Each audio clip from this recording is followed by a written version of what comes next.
नमस्कार, मैं सौरभ शुक्ला और आप देख रहे हैं न्यूज़ 18। गाजा युद्ध पर एक बार फिर बड़ा मोड़ आ गया है। जिस अमेरिका ने इजराइल का सबसे बड़ा साथी बनकर हर मोर्चे पर उसका साथ दिया, आज उसी अमेरिका की शांति योजना पर इजराइल ने सवाल खड़े कर दिए। प्रधानमंत्री बेंजामिन नेतन्याहू ने साफ कह दिया है कि अमेरिका को जो मसौदा आया है उसे इजराइल ने मंजूर नहीं किया है। यानी डोनाल्ड ट्रंप की बातें प्रधानमंत्री नेतन्याहू ने मानने से मना कर दिया, सीधा इनकार कर दिया है। यानी ट्रंप की कोशिशें एक तरफ और नेतन्याहू की सख्त नीति दूसरी तरफ।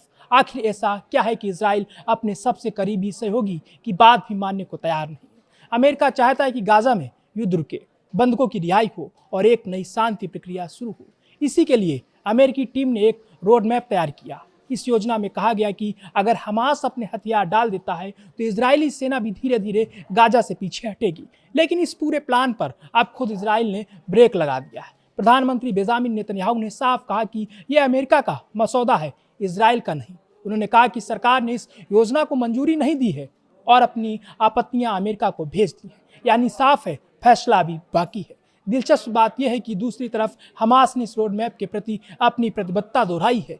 हमास का कहना है कि वह इस प्रस्ताव पर आगे बढ़ने को तैयार है, लेकिन इजराइल का कहना है कि केवल वादों से काम नहीं चलेगा। जब तक हमास पूरी तरह हथियार नहीं डाल देता तब तक कोई समझौता नहीं होगा। यानी इजराइल पहले सुरक्षा चाहता है, उसके बाद ही किसी शांति समझौते पर आगे बढ़ना चाहता है। इसी बीच इजरायली सेना ने भी बड़ा संदेश दिया है। सेना प्रमुख लेफ्टिनेंट जनरल एयाल जमीर ने कहा कि गाजा में सैन्य अभियान जारी रहेगा। उन्होंने कहा कि 7 अक्टूबर 2023 के हमले के जिम्मेदार लोगों का पीछा हर हाल में किया जाएगा। सेना का दावा है कि उसने हमास को भारी नुकसान पहुंचाया है, उसे काफी कमजोर कर दिया है, लेकिन अभियान अभी खत्म नहीं हुआ है। यानी इजराइल साफ कर चुका है कि उसका ऑपरेशन तब तक जारी रहेगा जब तक उसके मुताबिक खतरा पूरी तरह खत्म नहीं हो जाता।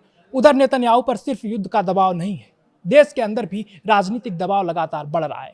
उनकी सरकार के दक्षिणपंथी सहयोगी शांति योजना का विरोध कर रहे हैं। 2 कट्टरपंथी मंत्रियों ने दोबारा कैबिनेट में मतदान कराने की मांग कर दी है। उनका कहना है कि यह प्रस्ताव सरकार की पहले की नीति से मेल नहीं खाता है। यानी नेतन्याहू के सामने दोहरी चुनौती है, एक तरफ अमेरिका का दबाव और दूसरी तरफ अपनी हुई सरकार के सहयोगियों का विरोध। ऐसे में माना जा रहा है कि चुनावी राजनीति में नेतन्याहू के फैसलों को प्रभावित कर रही है। तो तस्वीर बिल्कुल साफ है, अमेरिका युद्ध रोकना चाहता है, हमास शांति योजना पर सहमत की बात कर रहा है, लेकिन इजराइल अभी भी पूरी तरह आश्वस्त नहीं है। नेतन्याहू का साफ संदेश है, पहले हमास पूरी तरह हथियार डाले, पहले सुरक्षा की पूरी गारंटी मिले और उसके बाद ही किसी समझौते पर अंतिम फैसला होगा। यानी गाजा में फिलहाल बंदूकें शांत होती नहीं दिख रही और शांत की राह अभी भी लंबी और मुश्किल नजर आ रही।